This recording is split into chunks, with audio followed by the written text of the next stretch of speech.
আসসালামু আলাইকুম, সবাইকে আরও একবার ওয়েলকাম জানাচ্ছি শানুস পাকের ঘরে নতুন আরও একটি রেসিপি দেখার জন্য।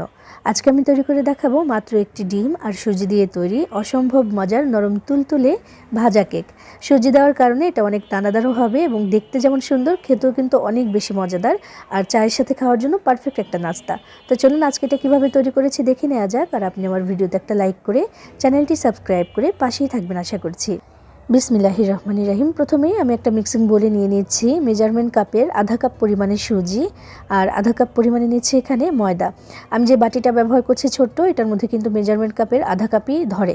এরপর আধা কাপ দিয়েছি আমি এখানে চিনি, 1.5 টেবিল চামচ দিয়েছি গুঁড়ো দুধ, 1 চা চামচ দিচ্ছি এখানে বেকিং পাউডার, সামান্য একটু লবণ দিয়ে দিচ্ছি। এরপর দিচ্ছি আমি এখানে অ্যাক্টিভ ইস্ট, সেটাও দিচ্ছি 1 চা চামচ পরিমাণে। এরপর আমি এখানে দিচ্ছি একটা ডিম আগে থেকে ফাটিয়ে রেখেছিলাম, আর দিয়ে দিচ্ছি এখানে সয়াবিন তেল। তেলের বদলে চাইলে এখানে বাটারও ব্যবহার করতে পারবেন। তেল দিয়েছি এখানে আমি 1.5 টেবিল চামচ পরিমাণে এবং কুসুম গরম পানি নিয়ে নিয়েছি। এমন গরম হতে হবে যেন আঙুলটা বেশ কিছুক্ষণ ডুবিয়ে রাখা যায়। এবার এই পানিটা দিয়ে আমি এখানে একটা ডো মাখিয়ে নেব। আসলে ডো হবে না, একটা মিশ্রণ হবে, যেহেতু অনেকটাই পাতলা হবে এটা। তো এখানে পানিটা আমি অল্প অল্প করে দিচ্ছি, একটু পাতলা করে আমি মাখিয়ে নেব, কারণ সুজিটা কিন্তু অনেক পরিমাণে পানি টেনে নেবে আর এটাকে রেস্টেও রেখে দিতে হবে। তো সেজন্য এটাকে কিন্তু একটু পাতলা করেই মাখাবো এখন আমি। যেহেতু এখানে আমি ইস্ট দিয়েছি, তো সেজন্য এখানে পানিটা কিন্তু অবশ্যই কুসুম গরম নিতে হবে। তো হাতের সাহায্যে খুব ভালোভাবে আমি এটাকে মাখিয়ে নিচ্ছি। মাখিয়ে নেওয়ার পরে এটাকে কিন্তু আধা ঘন্টার জন্য রেস্টে রেখে দেব। আর এখানে যেহেতু সুজি দিয়েছি সেটাও ভিজে যাবে ওই আধা ঘন্টার মধ্যে, আর যেহেতু ইস্ট দিয়েছি অ্যাক্টিভ হতে হতেও কিন্তু আধা ঘন্টা লেগে যাবে বা সেট হতে হতে লেগে যাবে সময়টা। তো সেজন্য আমি এটাকে আধা ঘন্টা রেখে দিব। তো এটাকে মাখিয়ে নেওয়া হয়ে গেছে সুন্দর করে, আর ঘনত্বটা কিন্তু দেখিয়ে দিয়েছে। ঢাকনা দিয়ে ঢেকে রেখে দিচ্ছি 30 মিনিটের জন্য।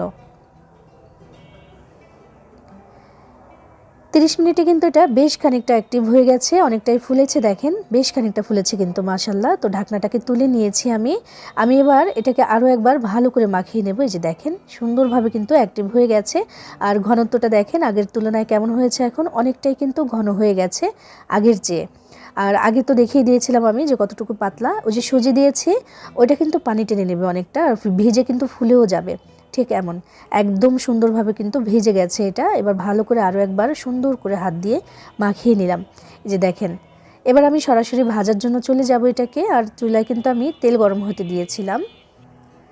বিসমিল্লাহির রহমানির রহিম। এবার ছোট ছোট বড়ার আকারে আমি এখানে দিচ্ছি। আমরা যেমন বড়া বানাই তেমনই করে একদম ছোট ছোট করে দিচ্ছি। এটা কিন্তু অনেকটাই ফুলবে। আর খেয়াল রাখবেন তেলটা কিন্তু অনেক গরম করে তারপরে দেওয়া যাবে না। তেলটা যখন একটু একটু গরম হয়ে এসেছে আমি তখনই কিন্তু নাস্তাগুলো দিতে শুরু করে দিয়েছি।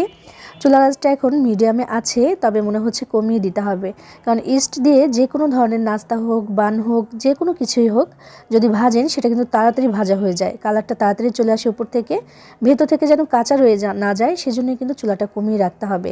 কয়েকটি দিয়ে দিয়েছি, তো যেগুলো আগে দিয়েছি দেখি যে কালার এসে গেছে, তো এগুলোকে একটু উল্টে দিয়ে তারপর আমি বাকিগুলো দিয়ে দিচ্ছি। এখন একটু জায়গা করে করে আমি দিয়ে দিচ্ছি যেন পুড়ে না যায়। কালারটা এসেছে ঠিকই, তবে ভেতরে কিন্তু এখনও কাঁচা। তো একটু পরে চুলার আঁচটা আরও একটু কমিয়ে দিয়ে তারপর কিন্তু আমি উল্টে পাল্টে সুন্দর করে ভেজে নেব, প্রায় 5 থেকে 6 মিনিট সময় নিয়ে। বাকিগুলোও দিয়ে দিলাম। দিয়ে দেওয়ার পরে এবার আমি চুলার আঁচটা কিন্তু কমিয়ে দিয়েছি, আরও এতক্ষণ মিডিয়ামে ছিল, তো এখন আমি মিডিয়াম থেকেও কমিয়ে দিয়েছি। দিয়ে এবার ধীরে ধীরে ভেজে নেব। আর এগুলো কিন্তু অনেকটাই ফুলবে। আমি একদম ছোট ছোট করেই দিয়েছিলাম, ফুলে দেখেন কত বড় হয়ে গেছে। তো প্রথমবার তো উল্টে দিলাম, দ্বিতীয়বার উল্টে দেওয়ার পরেই দেখবেন যে এগুলো কিন্তু ফোলার কারণে ফেটে যাবে একদম, আর তখনই কিন্তু দেখতে আরও বেশি ভালো লাগবে।